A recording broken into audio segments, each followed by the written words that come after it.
Hello everyone, I Kuldeep welcome you all to today session और daily news analysis, जहां पे हम दोनों न्यूज़पेपर द हिंदू और इंडियन एक्सप्रेस की जो इंपॉर्टेंट न्यूज है उसको गो थ्रू करेंगे। आज का जो न्यूज एनालिसिस थोड़ा सा स्पेशल है, थोड़ा सा इंपॉर्टेंट ज्यादा है, मेरे को ये कहना चाहिए बिकॉज इस बार जो न्यूज़पेपर है, दोनों ही न्यूज़पेपर में कुछ एक्सक्लूसिव न्यूज आइटम्स आए हैं। तो इस न्यूज एनालिसिस का फायदा क्या है कि आप चाहे एक न्यूज़पेपर पढ़ें, उसको भी पूरा नहीं पढ़ें, उसमें ज्यादा टाइम स्पेंड ना करें, तो अगर आप न्यूज एनालिसिस देखते हैं आपकी सारी इंपॉर्टेंट न्यूज उसमें कवर हो जाती है। ठीक है, तो आज जो कुछ इंपॉर्टेंट न्यूज है उनको स्टार्ट करते हैं। सबसे पहली इंपॉर्टेंट न्यूज है जो हर किसी एग्जाम के लिए इंपॉर्टेंट है, वो है इंडिया ने अपनी रिसेंटली सबसे पहली फर्स्ट काउंटर टेररिज्म पॉलिसी जो है उसको अनाउंस किया है। तो इंडिया की पहली काउंटर टेररिज्म पॉलिसी जो है, जिसका नाम रखा है हमने प्रहार।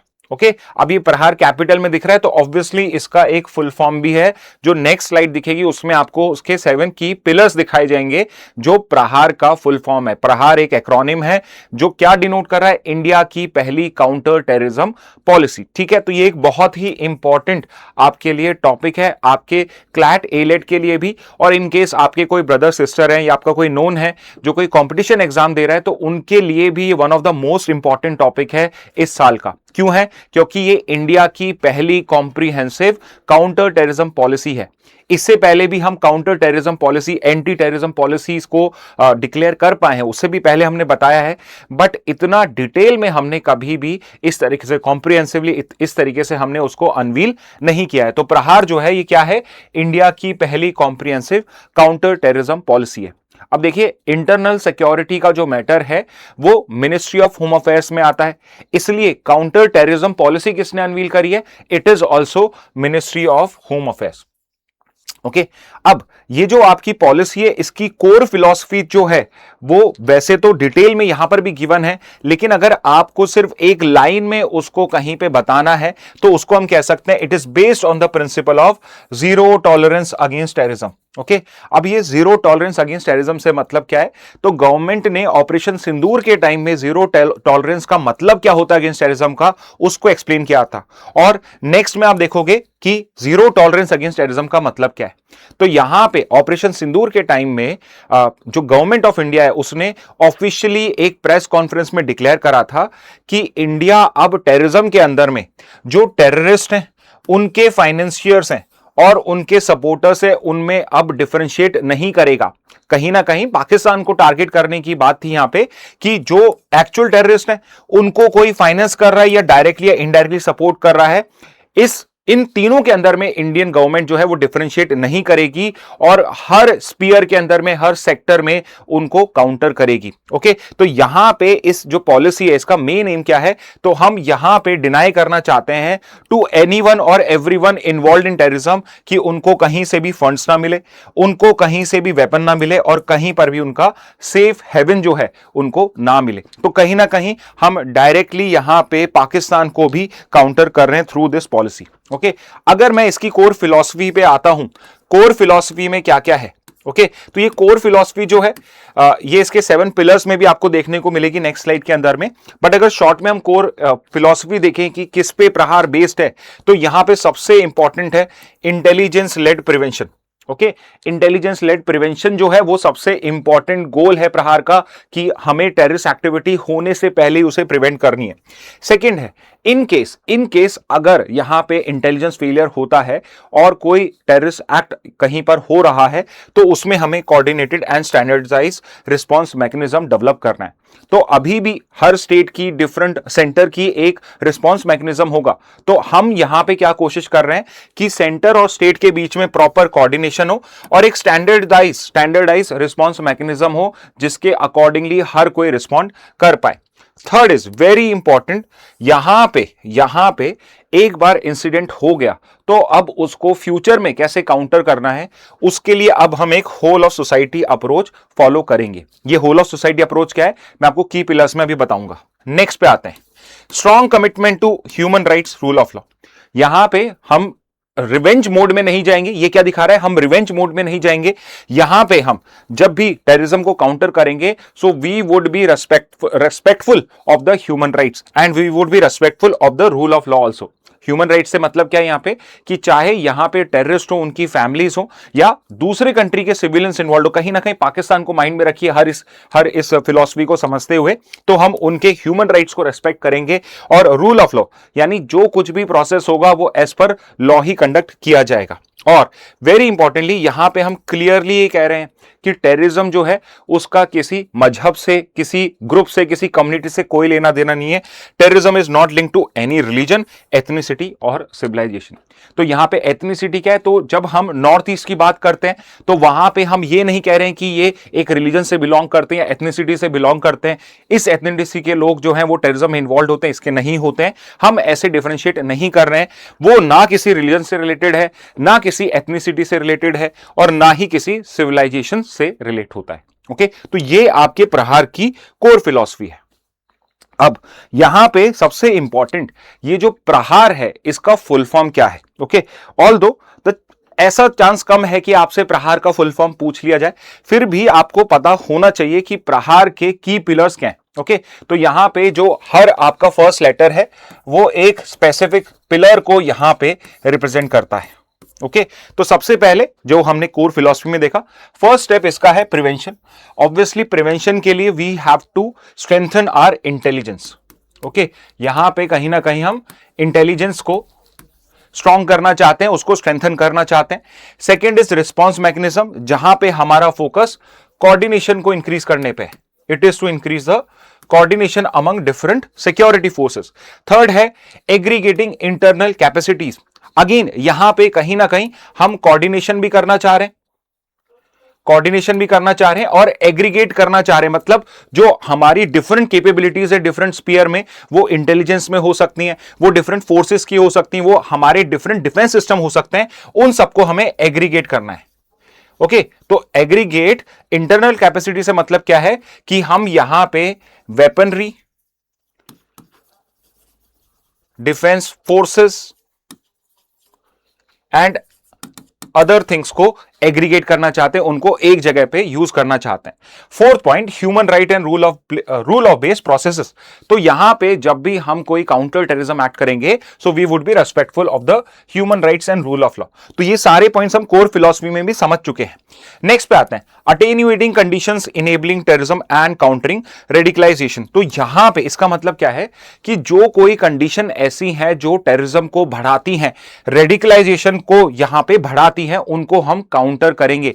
एटेन्यूएट का मतलब क्या होता है? एटेन्यूएट का मतलब होता है टू वीकन और टू रिड्यूस। ओके, तो कहीं ना कहीं थोड़ी बहुत आपकी वोकैब भी यहां इंप्रूव हो रही है। अटेन्यूएटिंग का मतलब क्या है? टू वीकन और टू रिड्यूस। इसके बाद next, alignment with global counter terror efforts.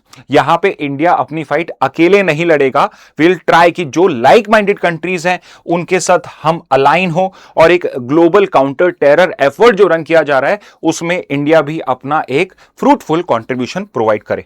And finally, recovery and resilience through the whole of society approach. तो कोर फिलॉसफी मैंने आपको कहा था कि होल ऑफ सोसाइटी अप्रोच का मतलब क्या है, वो मैं आपको समझाऊंगा।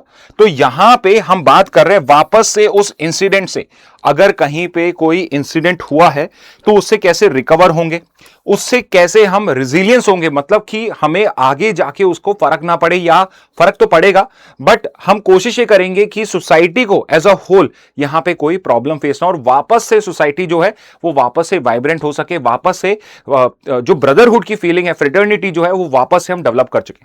होल ऑफ सोसाइटी अप्रोच का मतलब क्या है कि यहां पे जो रिकवरी के लिए, रेजिलियंस के लिए, फ्यूचर के लिए जो हम अप्रोच यूज करेंगे वो सिर्फ सिक्योरिटी बेस्ड नहीं होगा।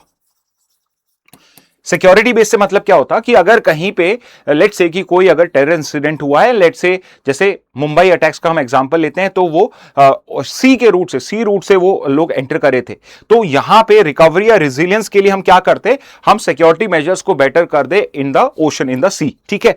लेकिन यहां पे सिक्योरिटी पे ही वर्क नहीं होगा, हम यहां पे सोसाइटी लेवल पे वर्क करेंगे।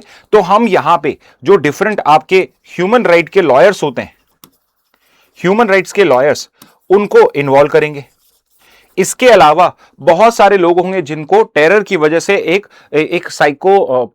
कहीं ना कहीं कोई साइकोलॉजिकल इंसिडेंट फेस करना पड़ा होगा, डिप्रेशन फेस करना होगा, तो हम यहां पे जो साइकोलॉजिस्ट हैं उनको यूज करेंगे। ओके, यहां पे हम डॉक्टर्स को इन्वॉल्व करेंगे, एंड वेरी इंपॉर्टेंटली इन सब के अलावा जो बहुत इंपॉर्टेंट रोल प्ले कर सकते हैं, जो कम्युनिटी के लीडर्स होते हैं। मैंने यहां पे रिलीजियस लीडर ना यूज करके कम्युनिटी लीडर्स वर्ड इसलिए यूज करा है क्योंकि मैं यहां पे एक सिंगल वर्ड यूज करना चाहता हूं, रिलीजन के बेस के लिए भी, एथनिसिटी के बेस के लिए भी, रेस के बेस के लिए भी, या कोई और ग्रुपिंग के बेस पे भी। तो यहां पे कम्युनिटी लीडर्स जो हैं, एनजीओ जो हैं, उनको मैं इन्वॉल्व करूंगा इस रिकवरी और रिसिलियंस के प्रोसेस के अंदर में। तो यहां पे एक कॉम्प्रिहेंसिव हमने काउंटर टेररिज्म पॉलिसी बनाई है, जिसमें हमने प्रिवेंशन से लेके उससे रिएक्ट करने से लेकर उसके फ्यूचर में कैसे उससे डील करना है, हर लेवल पे हमने उसके लिए की पिलर्स को यहां पे डिसाइड करा है। तो 7 की पिलर्स हैं प्रहार के, तो ये सातों के सातों आपके लिए इंपॉर्टेंट है। ठीक है, इसके बाद नेक्स्ट पे आते हैं कि इसके अंदर में किस किस टाइप के हमने थ्रेट्स को आइडेंटिफाई करा है। ओके, तो यहां पे इसमें कौन कौन से थ्रेट होंगे, तो इंडिया ने पहली बार यहां पे रिकॉग्नाइज करा है कि हम जो थ्रेट फेस कर रहे हैं वो सिर्फ लैंड बेस्ड थ्रेट नहीं है। इंडिया जो है मल्टी डोमेन, हर फिजिकल जो डोमेन है वहां पे थ्रेट फेस कर रहा है, एंड इवन डिजिटल डोमेन में भी आपके थ्रेट फेस कर रहा है। So we are having a multi domain threat. Water से भी थ्रेट है, हमें लैंड से भी थ्रेट आ सकता है, वो तो दिख ही रहा है, एयर से भी थ्रेट पॉसिबल है, एंड आज के टाइम में cyber domain is another domain जहां पे आप थ्रेट फेस कर रहे हो टेररिज्म का। Okay, second nature of threat की किस पे बात करी गई है, तो ये जो पॉइंट्स मैं आपको बता रहा हूं प्रहार पॉलिसी के अंदर में, प्रहार के अंदर में इन सबको डिटेल में एक्सप्लेन करा हुआ है। हमारे मतलब का है कि नेचर ऑफ थ्रेट क्या है उसको समझना। सेकंड इज कि हमने यहां पे ओपनली बात करी है कि क्रॉस बॉर्डर स्पॉन्सर्ड टेररिज्म जो है वो भी एक नेचर ऑफ थ्रेट है हम लोगों के लिए, जिसको आइडेंटिफाई किया है, और उसके लिए हमें स्पेसिफिक एक्शंस लेने पड़ेंगे टू टैकल इट। तो cross border sponsored terrorism again यहां पे हम बेसिकली पॉइंट आउट कर रहे हैं पाकिस्तान को, लेकिन at the same time we have also recognise कि इंडिया जो है ये फ्यूचर में जो ग्लोबल टेरर थ्रेट्स हैं उनको भी फेस कर सकता है। जैसे कि अल कायदा एक ग्रुप है, ओसामा बिन लादेन इसका लीडर था, या फिर आईएसआईएस जो है, ये सारे जो इंटरनेशनल टेरर ग्रुप्स हैं ये भी इंडिया को टारगेट कर सकते हैं। इसके अलावा टेक्नोलॉजिकल चैलेंजेस, टेररिज्म को यहां पे फेस करने के लिए हमें कुछ टेक्नोलॉजिकल चैलेंजेस फेस करने पड़ेंगे, क्योंकि जो आपके टेररिस्ट हैं वो भी टेक्नोलॉजिकली एडवांस हो चुके हैं। जो लेटेस्ट टेक्नोलॉजी है उसको यूटिलाइज करके वो इंडिया के अगेंस्ट में एक्शन ले रहे हैं। जैसे कि आज के टाइम में encryption is a big problem. तो आप व्हाट्सएप भी यूज करते हो, उसमें भी जो चैट्स होती है वो इनक्रिप्टेड होती हैं। तो अगर टेररिस्ट भी उनको यूज कर रहे हैं, तो अगर आपके पास इनक्रिप्शन डी इनक्रिप्शन की नहीं है तो उनकी जो कम्युनिकेशन है वो पूरी सिक्योर हो जाएगी।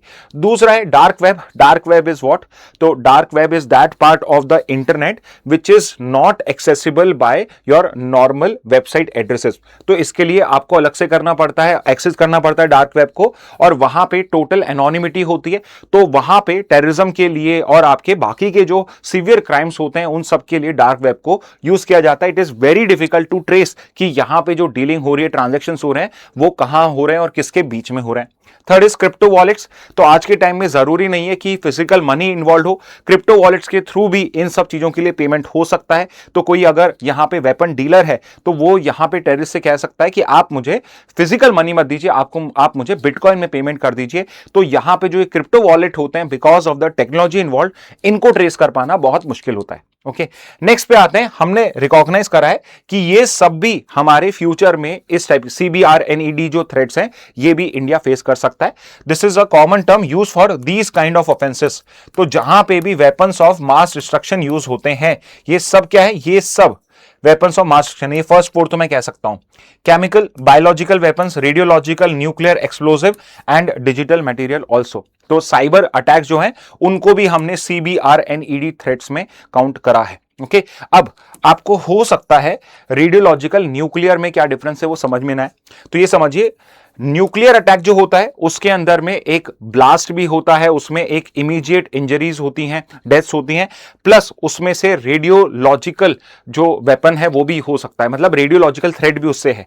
लेकिन रेडियोलॉजिकल थ्रेट के अंदर में इट इज नॉट नेसेसरी कि वहां पे कोई न्यूक्लियर ब्लास्ट हो, वो सीधे सीधे आपको रेडियो एक्टिविटी से वहां पे हार्म कॉज कर सकता है। तो यहां पे हमने इस CBRNED थ्रेट्स को भी रिकॉग्नाइज करा है। Next, protection of critical infrastructure.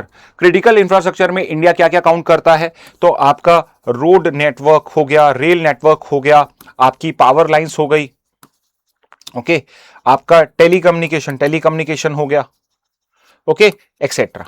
Okay, तो ये सब जो है, एंड ऑब्वियसली आपके न्यूक्लियर प्लांट्स जो हो गए, ये सब किस में आ जाएंगे, ये सब क्रिटिकल इंफ्रा में, डैम्स हैं वो क्रिटिकल इंफ्रा में आ गए। तो उनको प्रोटेक्ट करना, क्योंकि टेररिस्ट इन क्रिटिकल इंफ्रास्ट्रक्चर को टारगेट करके हमारे जो फाइनेंशियल सिस्टम है या हमारा जो इकोनॉमिक सिस्टम है उसको भी हार्म कॉज कर सकते हैं। ओके, तो ये सब जो है, ये सब नेचर ऑफ थ्रेट्स आइडेंटिफाई करे गए हैं इन द प्रहार डॉक्ट्रिन। इसके बाद हमने इसके डील करने के लिए एक इंस्टीट्यूशनल और लीगल मैकेनिज्म यहां पे डेवलप किया है। सबसे पहला क्या है कि हम यहां पे कोशिश कर रहे हैं कि एक यूनिफॉर्म एंटी टेररिज्म स्ट्रक्चर जो है वो डिफरेंट स्टेट्स में स्टैब्लिश हो। अभी प्रॉब्लम क्या है कि डिफरेंट स्टेट्स का जो एंटी टेरर पॉलिसी है वो डिफरेंट है, तो यहां पे हम एक यूनिफॉर्म पॉलिसी डेवलप करेंगे। सेकेंड कि हम यहां पे जो प्रोसेसेस हैं, जो कोऑर्डिनेशन मैकेनिज्म है, उसको भी स्टैंडर्डाइज करेंगे। ओके, तो किसी भी स्टेट में कोई टेरर एक्ट होता है तो we should all be on the same page कि अगर हमें नेगोशिएशन करना है तो हम क्या नेगोशिएट करेंगे या नहीं करेंगे। जैसे यूएस की पॉलिसी सिंपल है कि वो टेररिस्ट के साथ ऑफिशियली एटलीस्ट वो नेगोशिएट नहीं करते हैं, चाहे उसमें उनके सिविलियंस की डेथ हो जाए। क्या इंडिया इस पॉलिसी को फोकस करेगा या इसके अलावा कोई और हमारी पॉलिसी रहेगी, तो उसका स्टैंडर्डाइज करना बहुत जरूरी है। Third is greater coordination between intelligence and law enforcement agencies. तो इंटेलिजेंस का काम क्या है, इंटेलिजेंस को गैदर करना और लॉ एनफोर्समेंट एजेंसीज को वो इंफॉर्मेशन प्रोवाइड करना। तो यहां पे बहुत बार क्या होता है कि इंटेलिजेंस तो हमें मिल जाती है, जैसे कि जो मुंबई अटैक था या उरी अटैक था, ये सब जो आपके अटैक्स थे इनकी इंटेलिजेंस हमारे पास पे थी, बट फॉर सम रीजन और the other law enforcement agency ने उनको या तो सीरियसली नहीं लिया या फिर कहीं ना कहीं इंफॉर्मेशन के पासिंग में जो कोऑर्डिनेशन था वो मिसिंग था। इस वजह से ये जो अटैक्स थे ये पॉसिबल हो पाए। ओके, तो कहीं ना कहीं इस प्रहार पॉलिसी को हमने बहुत ही कॉम्प्रिहेंसिवली फ्रेम करा है सो दैट किसी भी लेवल पे हमें यहां पे टेररिज्म का जो थ्रेट है वो फ्यूचर में कहीं भी ब्रेक ना कर पाए। ओके, तो ये जो टॉपिक है आपका, it is a very important topic. I hope आप इस टॉपिक को अच्छे से करेंगे। अगर आप नॉन क्लैट प्रेप स्टूडेंट है तो my advice to you would be कि आप प्लीज इसके नोट्स बना लीजिए। क्लैट प्रेप स्टूडेंट्स है तो आपको इसके नोट्स अवेलेबल हो जाएंगे। ओके ओके, नेक्स्ट न्यूज पे आते हैं। While I go through the next topic, आपको अगर कोई क्वेश्चन है तो प्लीज आप मुझसे कमेंट बॉक्स में पूछ सकते हैं। कमेंट बॉक्स मैंने अपने पास में ओपन कर रखा है, ठीक है। नेक्स्ट न्यूज पे आते हैं। सो अगेन हिंदू के फर्स्ट पेज पे आइए, इंडियन एक्सप्रेस में भी न्यूज कवर हुई है तो इसको हम कवर कर रहे हैं। बट अगर आप क्लैट ए-लेट के स्टूडेंट हैं तो आपके लिए तो ये एक वन लाइनर टाइप की न्यूज हो जाएगी। ओके, द न्यूज का कंटेक्स्ट क्या है, तो मैक्सिको इज वेरी फेमस और इल फेमस फॉर ड्रग कार्टल्स। बड़े बड़े वहां पे ड्रग के ग्रुप्स हैं एंड ड्रग ट्रैफिकिंग वाले ग्रुप्स हैं जो ड्रग के अंदर में ट्रेड करते हैं और भी क्रिमिनल एक्टिविटीज में वो इन्वॉल्व होते हैं। And they are so powerful कि उनको आज तक भी मैक्सिकन गवर्नमेंट या इवन ग्लोबल जो हम यहां पे एफर्ट्स ले रहे हैं उसके बाद भी उनको डिस्ट्रॉय नहीं कर पा रहे हैं। तो इसमें एक इंसिडेंट हुआ था, तो जो करंटली इट इज एलिजेड कि करंटली जो मैक्सिको का सबसे बड़ा ड्रग कार्टेल है, and not just of Mexico, world का जो सबसे बड़ा ड्रग कार्टेल है, उसका जो लीडर है he was killed in N encounter. अब इंटरेस्टिंग बात देखिए कि जिस लीडर की बात मैं कर रहा हूं, जो इस ड्रग कार्टेल का सबसे बड़ा लीडर रहा है, वो पर्सन कभी पुलिस का पार्ट होता था। यूएस में he was born and bought up and later on he became a drug lord in the Mexico drug cartel. Okay, तो यहां पे उसकी ये पूरी इंफॉर्मेशन है। तो जब उसकी डेथ हुई तो उसका जो ड्रग कार्टेल है, बाकी के ड्रग कार्टेल से they have started to do violence in different parts of Mexico. सबसे ज्यादा फोकस यहां पे या सबसे ज्यादा जो वायलेंस हुआ है जहां पे ये ड्रग कार्टेल बेस था, जिस स्टेट में ऑफ मैक्सिको में वो बेस था, सबसे ज्यादा वायलेंस वहां पे हुई है। इवन मैनी जो मैक्सिकन पुलिसमैन है, मिलिट्री मैन है, they have been killed. Around 25 troops have been killed in this Mexico cartel chiefs killing. Okay, तो यहां पे ये चीज हुई है। तो ये इस कंटेक्स्ट में इसको पढ़ना, इसके वन लाइनर्स को समझना आपके लिए इंपॉर्टेंट हो जाता है, ठीक है। तो यहां पे मैं आपको सिर्फ बेसिक्स बता रहा हूं, यही आपके काम का है। सबसे पहले जो मारा गया है ड्रग कार्टेल का जो लीडर था, चीफ था, उसका नाम क्या है, तो उसका जो ओरिजिनल नेम है वो तो है नेमेसियो ओसेगुएरा सर्वेंटिस। ओके, ये तो उसका रियल नेम है, लेकिन उसका निकनेम एलियास क्या है उसका, तो वो है El Mencho is the alias name, या फिर उसका जो निकनेम है वो ये था, बट अदरवाइज उसका रियल नेम था ये। ओके अब सेकंड वेरी इंपॉर्टेंट क्वेश्चन, कौन सा वो ड्रग कार्टेल था जिसको ये लीड करता था, किसका ये ग्रुप का हेड था? तो ये था Jalisco new generation Cartel. Jalisco is the name of the state, जैसे इंडिया में यूपी, राजस्थान, एमपी ये सब स्टेट हैं, ऐसे ही वहां पे जो जेलिस्को एक स्टेट है उसका यहां से ये कार्टेल था। ओके अब ये जो कार्टेल था ये बहुत इल फेमस था बिकॉज ऑफ इस वर्क, बिकॉज ऑफ इस मोड ऑफ वर्किंग। इसके अंदर में ये बिल्कुल ओपनली ड्रग का बिजनेस करते थे। कहीं पर अगर कोई सिक्योरिटी एजेंसीज इनको काउंटर करती थी, they used to openly use fire, they used to openly use weapons against those people also. तो बहुत सारे सिक्योरिटी पर्सनल को भी इन्होंने मारा है। ठीक है, अब ये जेलिस्को न्यू जनरेशन कार्टेल जो है ये ओरिजिनली कोई सबसे बड़ा कार्टेल नहीं था। सबसे बड़ा जो ड्रग कार्टेल इससे पहले था उसका नाम था Sinaloa cartel. Sinaloa is again a name of the place in Mexico. तो सिनालोआ कार्टेल जो है ये सबसे बड़ा कार्टेल होता था। 2009 में जो जेलिस्को न्यू जनरेशन कार्टेल है ये एक सेपरेट ग्रुप बन जाता है because it become a very big group in itself. और इसको लीड करते कौन है? El Mencho is the one जो इसको लीड करते हैं। 2009 से लेकर 2026 तक धीरे धीरे ग्रो करता है। इसकी मेंबरशिप का अगर एक एस्टिमेट जो हमारे पास में अराउंड 20,000 टू 25,000 पीपल और people are the members of this specific cartel जो इसके अंदर में ऑफिशियल मेंबर्स हैं। ओके नॉट सिनालोआ, इस सीजीएनसी का। तो पहले जो सिनालोआ कार्टेल था इसके अंदर में 2-3 डिविजन्स हो गए, उसमें से एक डिवीजन बन के आया सीजेएनजी या आपका जेलिस्को न्यू जनरेशन कार्टेल जो सबसे बड़ा कार्टेल था। इसके जो चीफ था, इसका जो लीडर था El Mencho, he has been killed in an encounter. और उसके अगेंस्ट में यहां पे वाइड स्प्रेड वायलेंस वहां पे आपका हो रहा है। ओके अब ये जो कार्टेल है ये पहले से डेजिग्नेटेड था as a foreign terrorist organisation by USA. तो अगर आप लास्ट ईयर भी न्यूज फॉलो कर रहे होगे तो you must have read about this foreign terrorist organisation status by USA, क्योंकि इंडिया ने जो लश्कर ए तैयबा है और जमात उद दवा है इन सबको भी एफटीओ कैटेगरी में पुटअप कराया हुआ है। ओके तो जो ये पाकिस्तान बेस्ड टेररिस्ट ऑर्गेनाइजेशंस हैं आपके एलईटी, जमात उद दवा और भी बहुत सारे, उन सबको फॉरेन टेररिस्ट ऑर्गेनाइजेशन में इंडिया ने भी डिक्लेयर कराया है। तो यूएसए का ये एक डिक्लेरेशन है, कंट्री बेस्ड डिक्लेरेशन है यूएस का, लेकिन इसकी सिग्निफिकेंस इंटरनेशनली बहुत ज्यादा है क्योंकि यूएस का इंटरनेशनल सिग्निफिकेंस बहुत ज्यादा है। ओके इसका मेक्सिको का पॉलिटिकल कंटेक्स्ट क्या है? तो अभी जो मेक्सिको की प्रेसिडेंट है she is a women, Claudia Sheinbaum. और ये जो गवर्नमेंट है क्लॉडिया शीनबॉम है, while she was running for the presidentship, when she was running for the presidentship she promise कि वो मेक्सिको के हिस्ट्री के अंदर में सबसे बड़ा एक्शन लेंगी। तो कहीं ना कहीं उसी एक्शन के अंदर में यहां पे जो ये ड्रग कार्टेल्स हैं उनको इस तरीके से टारगेट किया जा रहा है। Okay so this is with regard to El Mencho and violence in Mexico. ठीक है, नेक्स्ट में मूव करते हैं नेक्स्ट न्यूज के अंदर में। ओके श्रृंजिता ने हेलो बोला है, hello Shrinjita. In case anyone has any question let me know in the comment box. Okay next topic पे आ जाते हैं। अगेन ये न्यूज आपकी मिस हो जाती हैं, अगेन इसको आप वन लाइनर की तरह ट्रीट कर सकते हो। ये भवंतर नहीं है, ये भावांतर होता है। ठीक है, ये है भावांतर। ओके तो यहां पे मध्य प्रदेश गवर्नमेंट की भावांतर योजना है, इसको अब ये मस्टर्ड जो फार्मर्स है उनको भी इसका जो बेनिफिट है वो दिया जाएगा। अभी तक मध्य प्रदेश गवर्नमेंट की ये स्कीम है जिसका बेनिफिट सिर्फ सोयाबीन के फार्मर्स को मिल रहा था, अब मस्टर्ड के फार्मर्स को भी दिया जाएगा। ओके तो यहां पे ये भावांतर योजना क्या होती है इसको समझेंगे। इसको समझने के लिए आपको पहले मिनिमम सपोर्ट प्राइस जो है इंडिया में मैकेनिज्म जो है वो समझना पड़ेगा।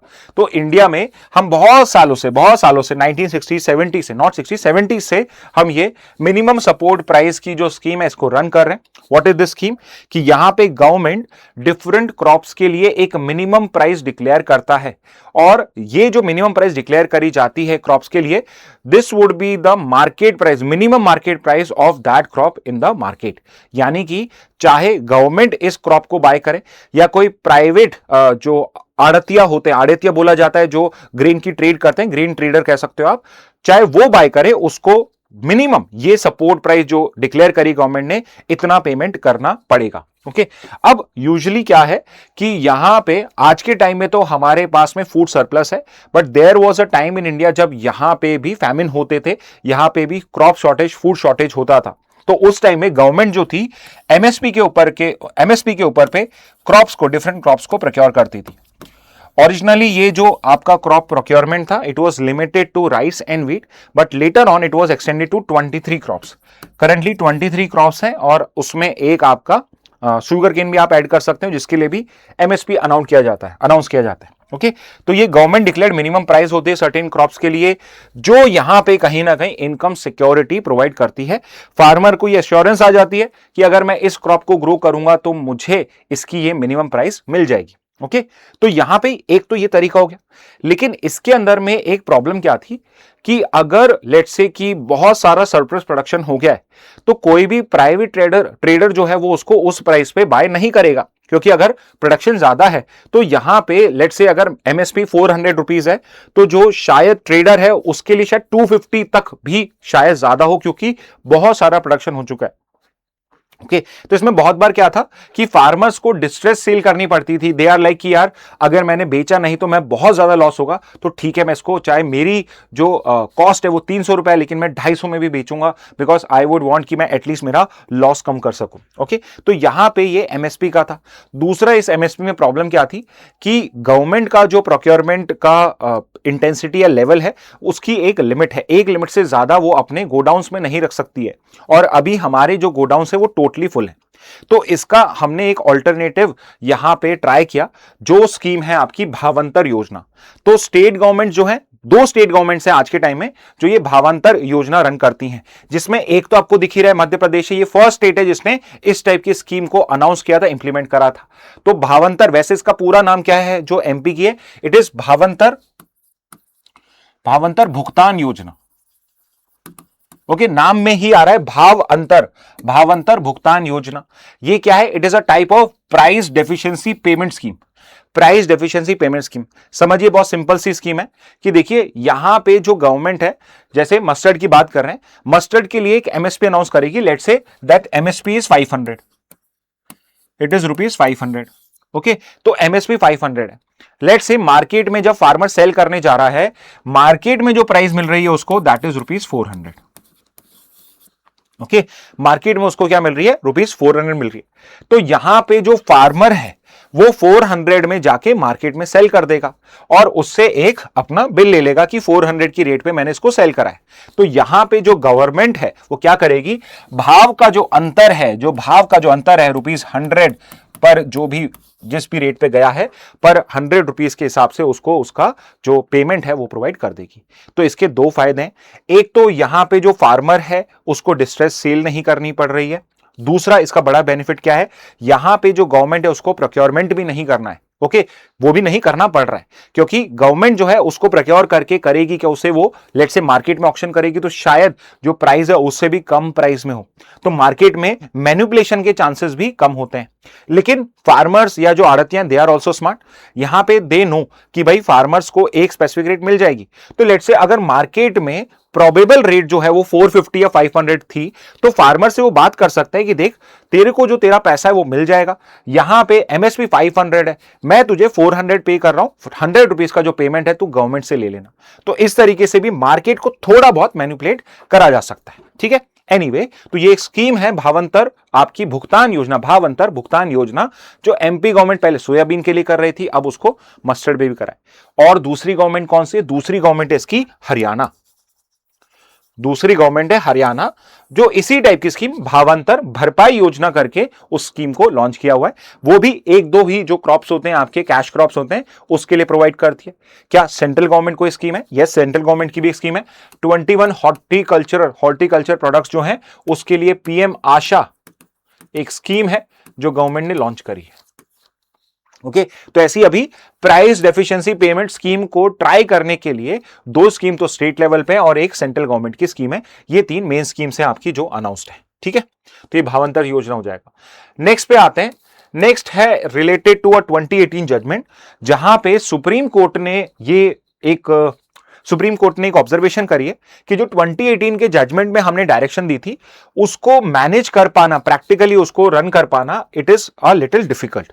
और इसीलिए अब जो गवर्नमेंट, जो not government, the supreme court है, वो rather than following that judgement अब वो फोकस कर रही है कि it should be decided on a case to case basis. Okay, तो 2018 का जजमेंट समझते हैं हम, उसके बाद में आपको ये जो न्यूज आइटम है वो पूरा अच्छे से समझ में आ जाएगा। ओके, तो 2018 वाज द टाइम जब इंडिया के अंदर में काउ विजिलेंटिज्म और मॉब लिंचिंग जो है वो अपने अपने पीक पे थी। तो अगर आपको वो टाइम पीरियड याद है कोविड से पहले का, तब आप इतने स्मार्ट थे कि आप न्यूज़पेपर पढ़ते थे, आपको या न्यूज में आप बार बार इस बारे में सुनते थे कि लेट से कोई पर्सन था जो काउस को ट्रांसपोर्ट कर रहा था एंड पॉसिबली ही और ही, usually it was a he only, he was a Muslim, तो वहां पे cow vigilante would basically stop the vehicle, they will beat them up and sometime they would even kill that person for doing cow or beef trading। okay, उस allegation पे even जो cow vigilants थे वो अपने law को अपने हाथ में ले लेते थे और उनको जान से भी मार दिया जाता था। तो इट वॉज द पीक जब मॉब लिंचिंग के केसेस और cow vigilantism अपने पीक पे था। तो वहीं पर एक कांग्रेस के लीडर हैं Tehseen Poonawalla, Tehseen Poonawalla is a Congress leader. इन्होंने सुप्रीम कोर्ट के अंदर में एक पीआईएल फाइल करी जिसके अंदर में ही सेड कि जो गवर्नमेंट्स हैं, स्टेट गवर्नमेंट्स हैं, जो सेंटर है, वो यहां पे मॉब लिंचिंग और काउ विजिलेंटिज्म के अगेंस्ट में कोई भी प्रॉपर एक्शन नहीं ले रही है, जिस वजह से बहुत बड़ा इंजस्टिस हो रहा है, लॉस ऑफ लाइव्स हो रहे हैं।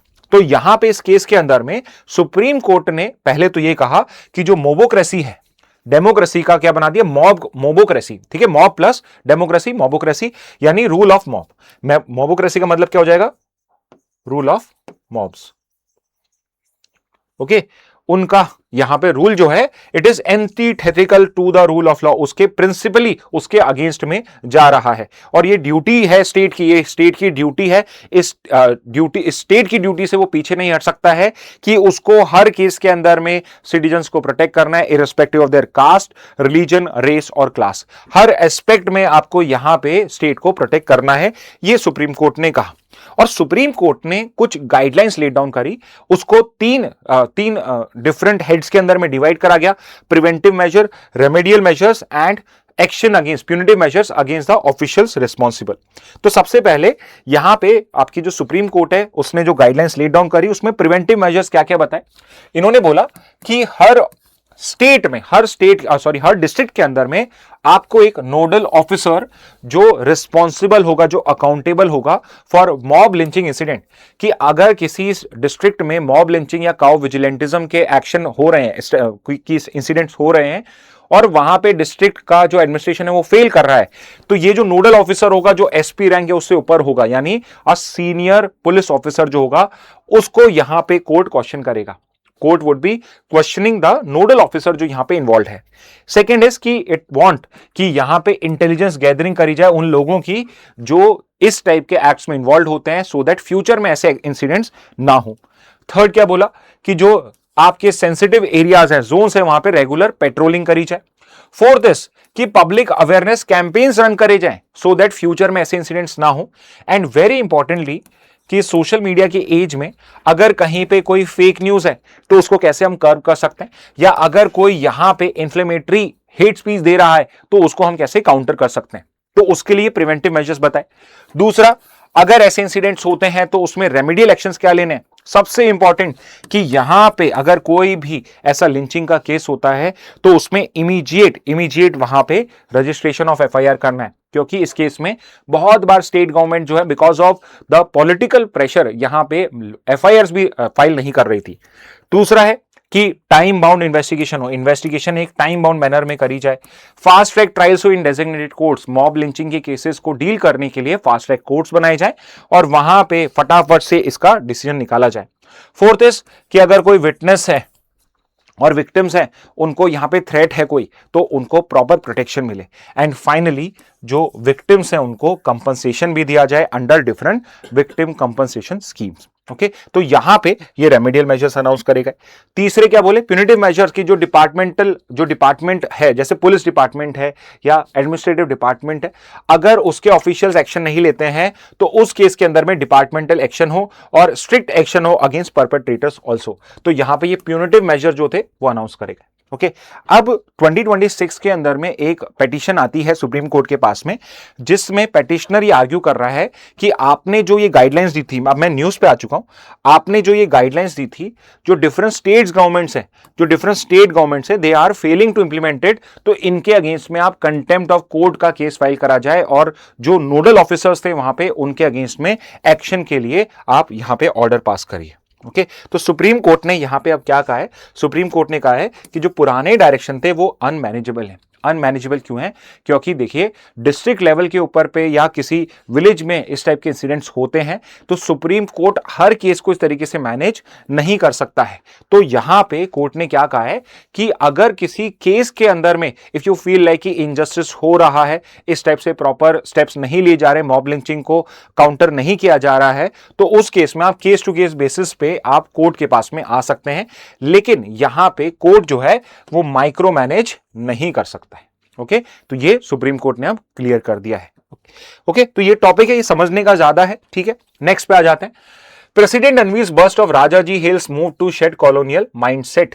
तो यहां पे जो आपके सी राजगोपालाचारी थे, जो जिनको हम राजाजी भी कहते हैं प्यार से, उनका एक बस्ट यहां पे, बस्ट इज दिस पार्ट, ठीक है, वो यहां पे उनका अनवील करा, इंस्टॉल किया गया है in front of the Rashtrapati Bhavan. Okay पहले किसकी फोटो थी, पहले किसका बस था यहाँ पे?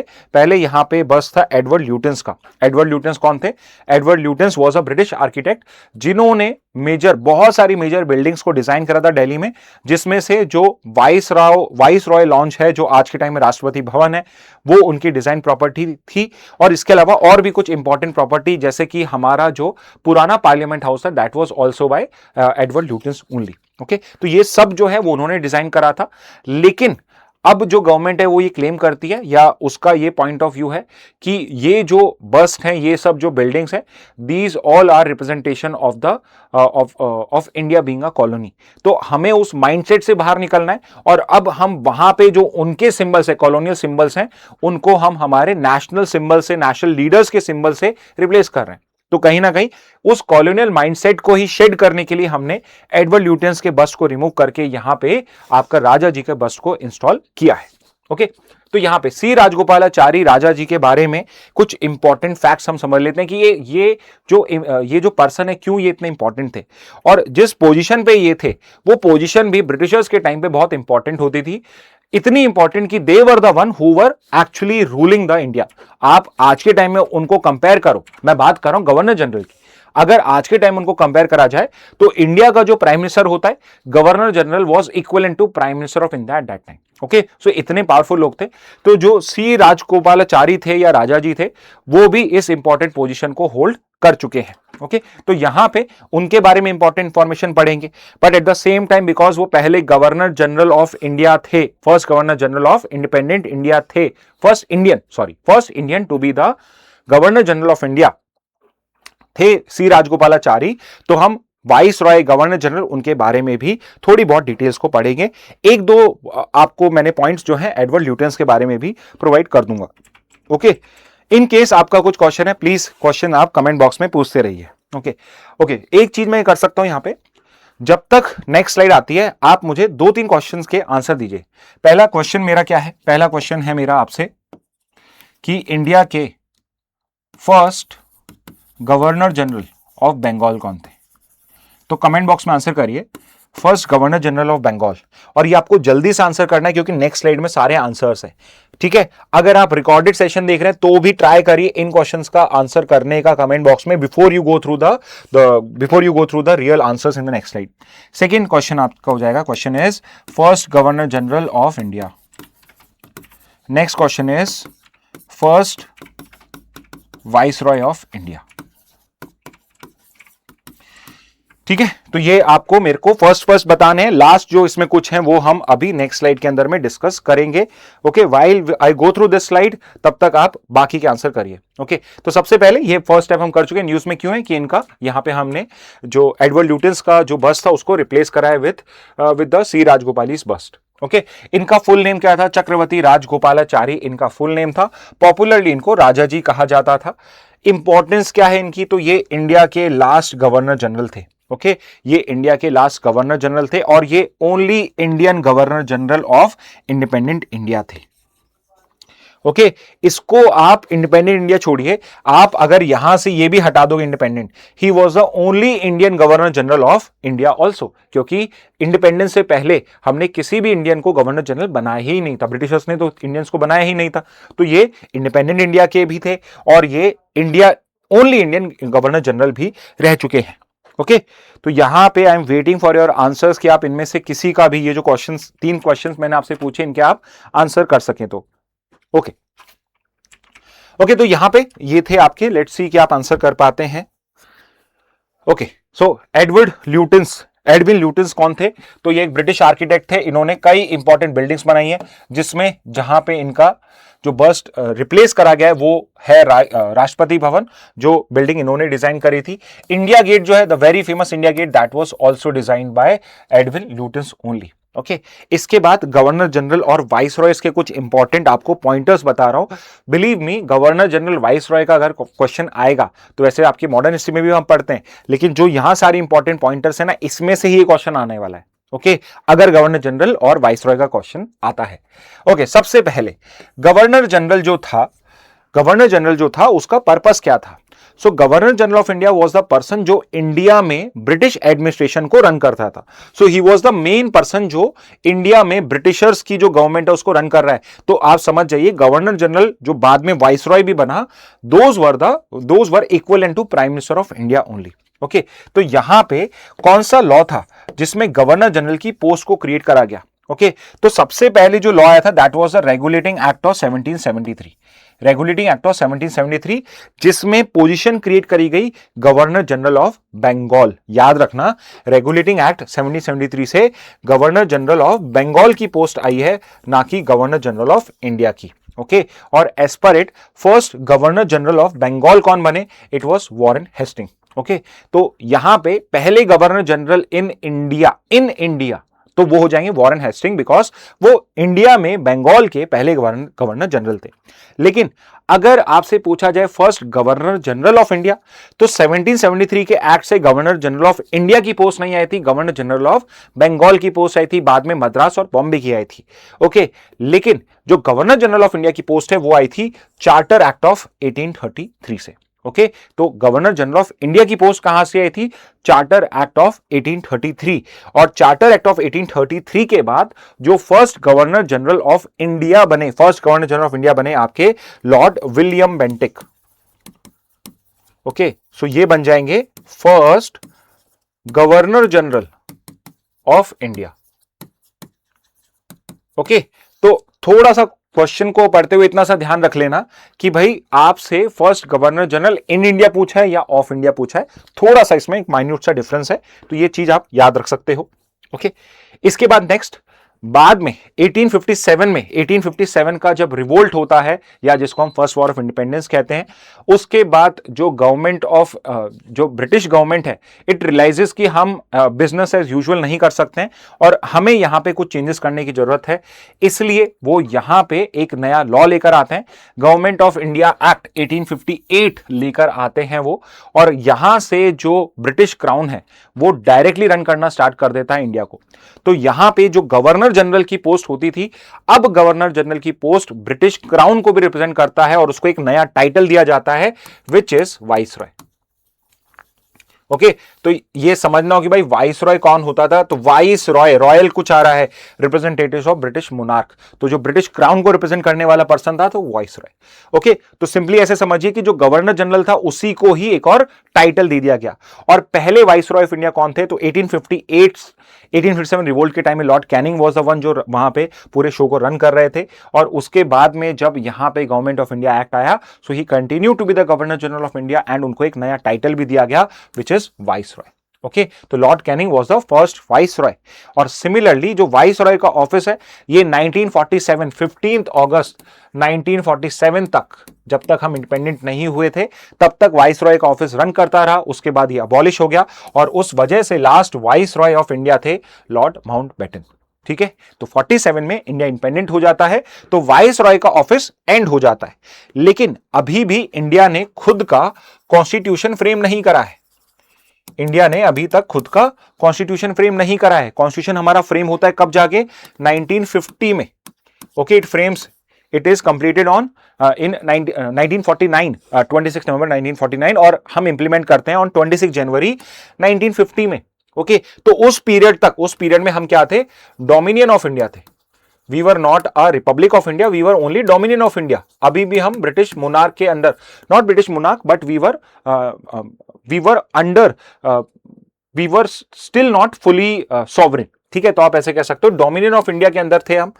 तो हमने लॉर्ड माउंटबेटन से इंडियन लीडरशिप ने, कांग्रेस लीडरशिप ने रिक्वेस्ट करा कि जब तक हम यहां पे नेक्स्ट गवर्नर जनरल अपॉइंट करते हैं, वी वुड वांट कि आप अभी के लिए कंटिन्यू करें।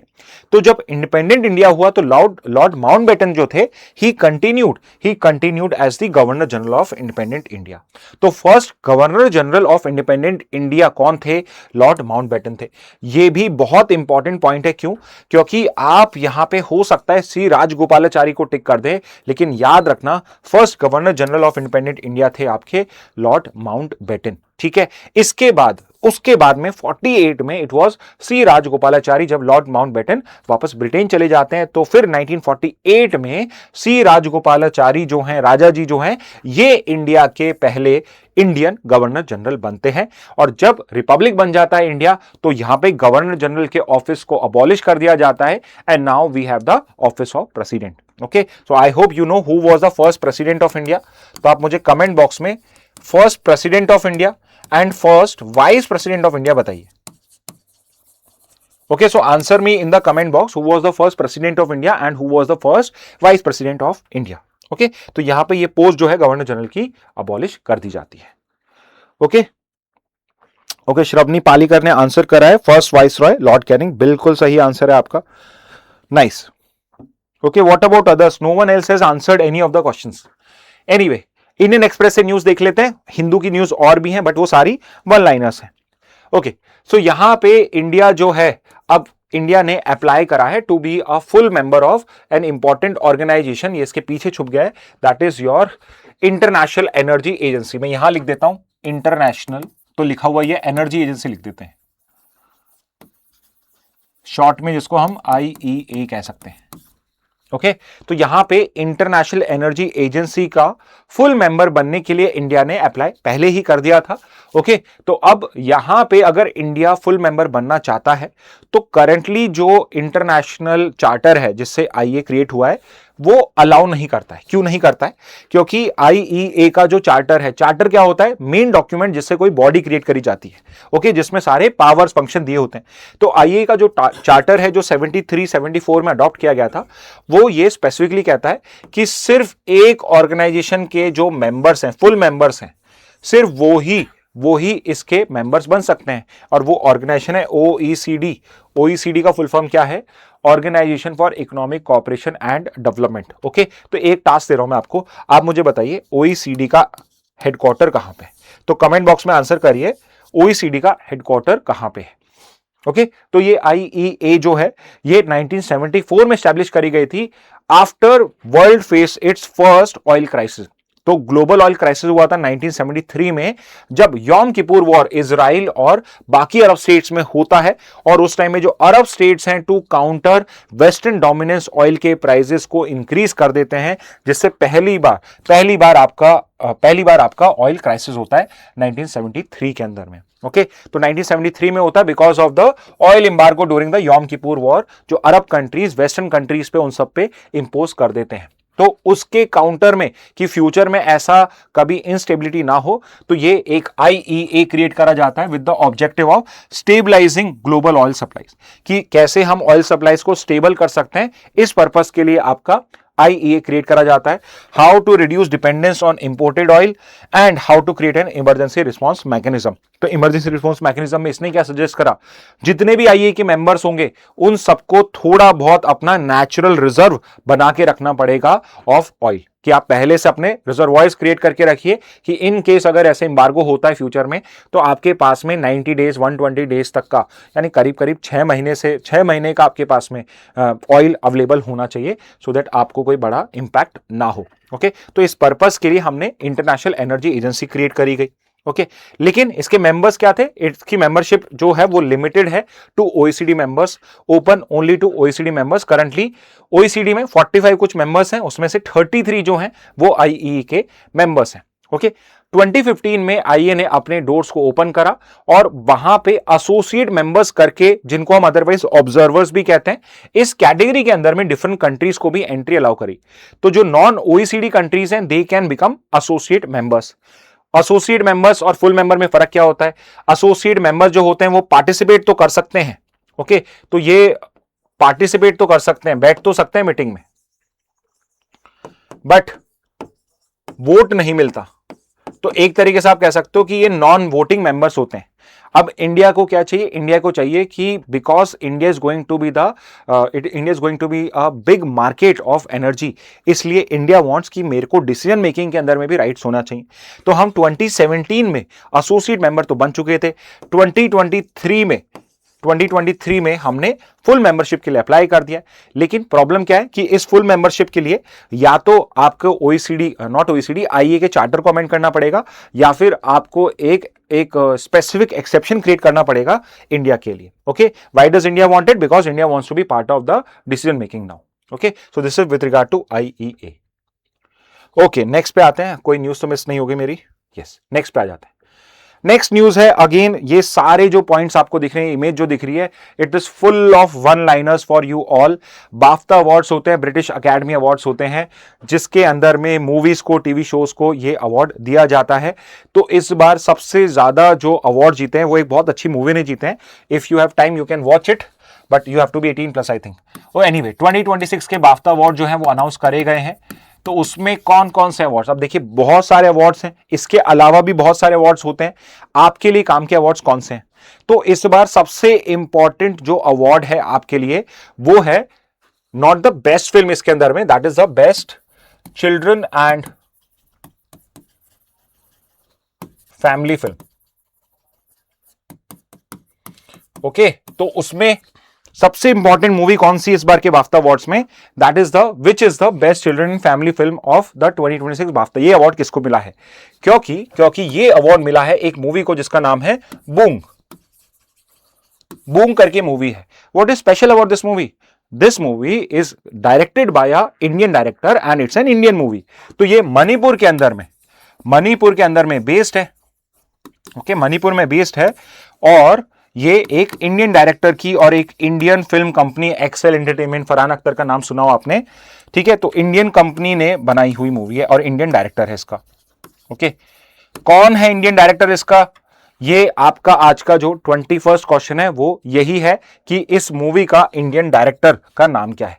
ओके तो लेट्स सी आप उसको आंसर कर पाएंगे नहीं कर पाएंगे, आपके लिए टास्क है। I know you would not know it, तो आप चाहे सर्च करके मुझे आंसर देना, बट 21st क्वेश्चन जो है आपके लिए इंपॉर्टेंट रहेगा। ओके इसके अलावा और कौन से इंपॉर्टेंट अवार्ड्स यहां पे दिए गए हैं? तो एक अवार्ड जो इंपॉर्टेंट होता है that is the best film. Okay best film है वन बैटल आफ्टर अनदर। तो ये मूवी जो है इसको बेस्ट फिल्म का अवार्ड मिला है। इसके ही जो डायरेक्टर है Paul Thomas Anderson, a very famous director, इनको इस मूवी को डायरेक्ट करने के लिए बेस्ट डायरेक्टर का अवार्ड मिला है। ओके इसके अलावा लीडिंग एक्टर का अवार्ड मिला है रॉबर्ट अरामायो को। ओके रॉबर्ट अरामायो जिनकी मूवी थी आई स्वेयर करके, उसके लिए इनको बेस्ट एक्टर का अवार्ड मिला है। जेसी बकली को हेमनेट मूवी के लिए बेस्ट एक्ट्रेस का अवार्ड मिला है। सपोर्टिंग एक्टर का अवार्ड मिला है Sean Penn One Battle After Another के लिए। और इसके अलावा film not in English language के लिए अवार्ड मिला है सेंटिमेंटल वैल्यू के लिए। एनिमेटेड फिल्म का अवार्ड मिला है ज़ूट्रोपोलिस 2 जो मूवी है उसको बेस्ट एनिमेटेड मूवी का अवार्ड मिला है। बेस्ट डॉक्यूमेंट्री का अवार्ड मिला है, ये भी थोड़ी अच्छा सा नाम बहुत अच्छा है, it's name is mister nobody against Putin. Okay तो डॉक्यूमेंट्री है, पॉसिबली कि यहां पे एक कॉमन पर्सन जो है वो व्लादिमीर पुतिन को यहां पे काउंटर कर रहा है, तो उस डॉक्यूमेंट्री को आपका जो बेस्ट डॉक्यूमेंट्री अवार्ड है वो यहां पे मिला है। And obviously best children and family film boom को मिला है। तो इसके डायरेक्टर का अगर आप नाम बता सके।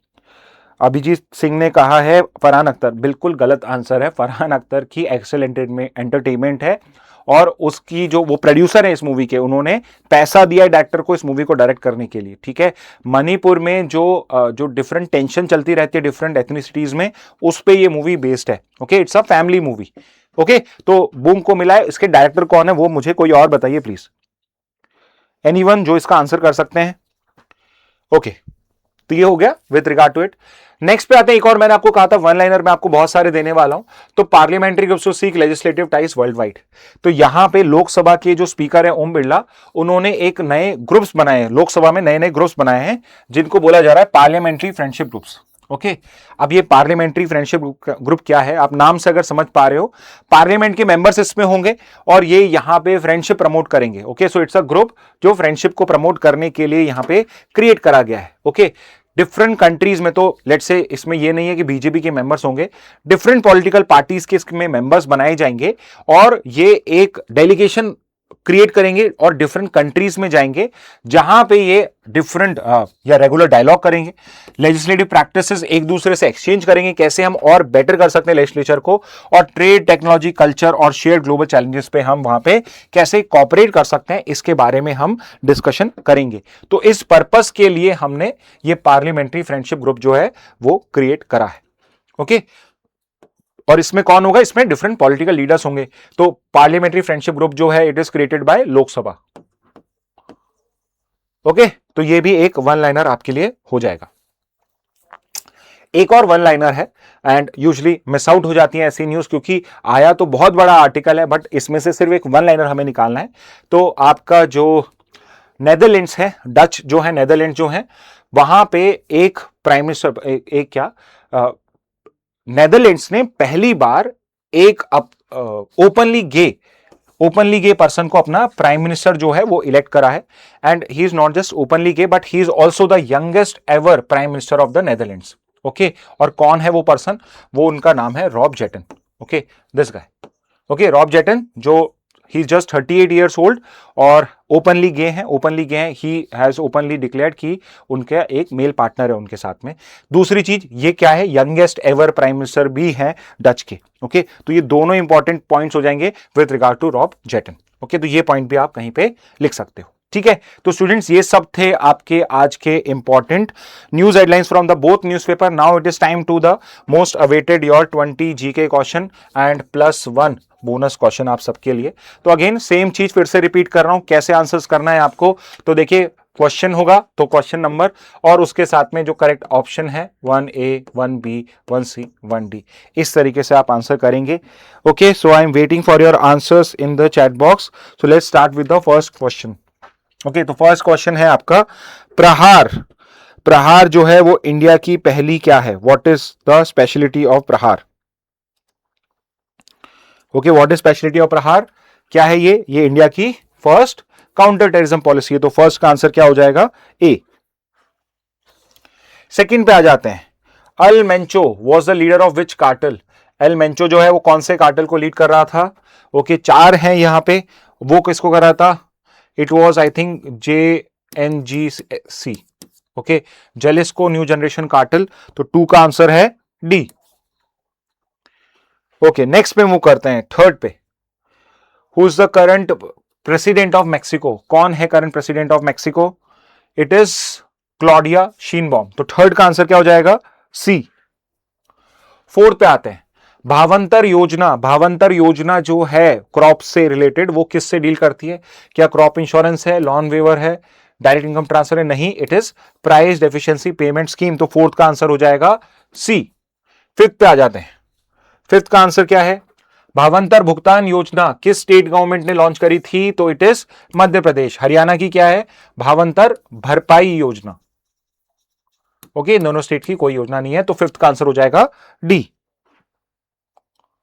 सिक्स पे आ जाते हैं, 2018 Supreme Court judgment dealing with mob lynching was delivered in, कौन सा केस है 2018 वाला, ये हमने आज डिस्कस करा है।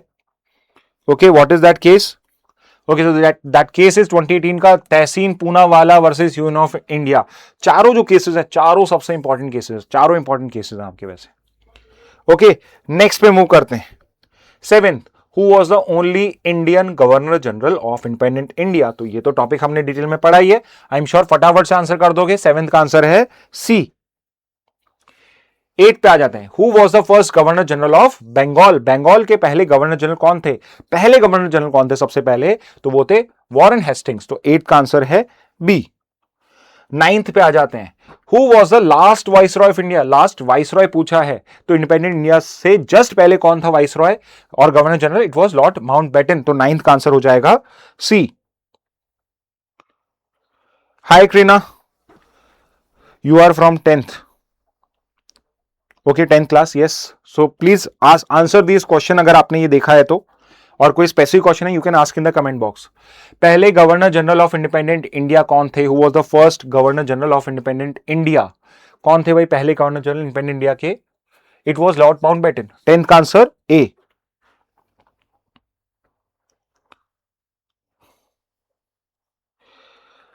What should I do, Kreena ये तो आपका एकदम रैंडम क्वेश्चन है, इसको मैं कैसे आंसर करूं, किस कंटेक्स्ट में पूछ रहे हो, क्लैट के लिए पूछ रहे हो या जनरल 10th के बाद क्या करना उसके बारे में पूछ रहे हो। आरजे गेमर, राइट, अच्छा आरजे गेमर, आपको आंसर कैसे करने हैं ये ध्यान रखिए प्लीज, 11th के बाद जो भी आंसर करना है फिर ABCD लिखना है आपको, तो मुझे पता पड़ेगा आप किसका आंसर कर रहे हो, राइट।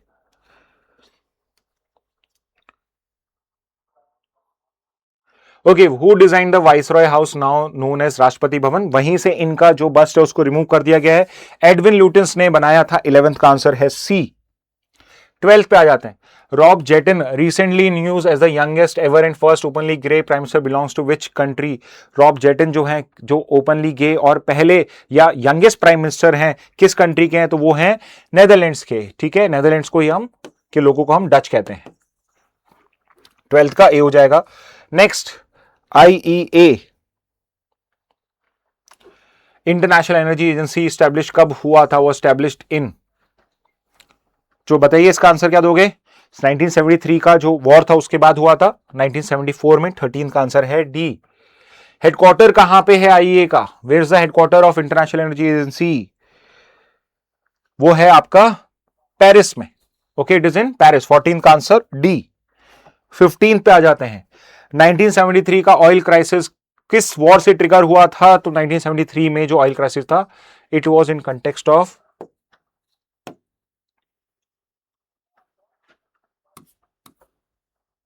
यौम किपुर वॉर, तो 15th का आंसर हो जाएगा ए।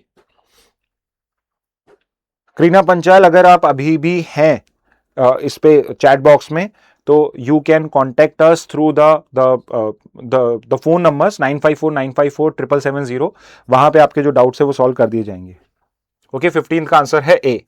16 पे आते हैं, membership of the IEA is primarily restricted to countries that are members of, IEA की मेंबरशिप रिस्ट्रिक्टेड किन कंट्रीज तक है, so it is restricted to members of OECD, तो 16th का आंसर सी हो जाएगा।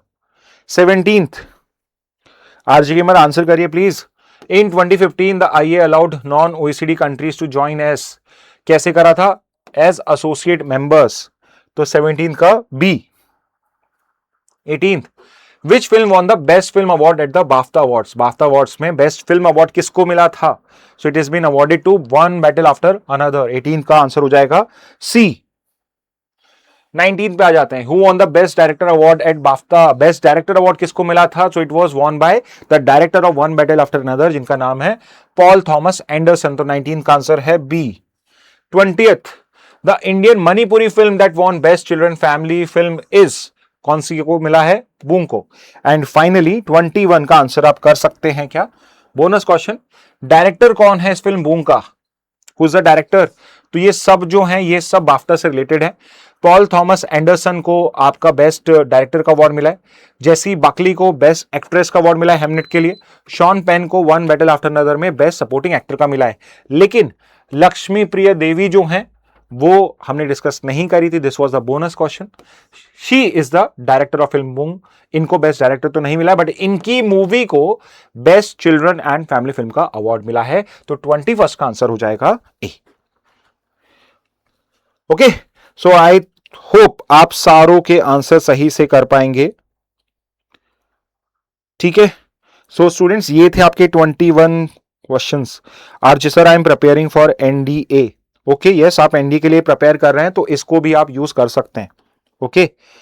और कोई आपको हेल्प चाहिए तो जस्ट कॉन्टैक्ट अस एट 9549547770, तो जो भी आपके डाउट्स हैं कुछ हम हेल्प कर सकते हैं NDA में भी, तो हम उसकी भी हेल्प आपको कर देंगे। ठीक है, तो यस आपने सही आंसर दिया 20 और 21 के भी। Okay, so that's it from my side students, thank you and have a very nice day.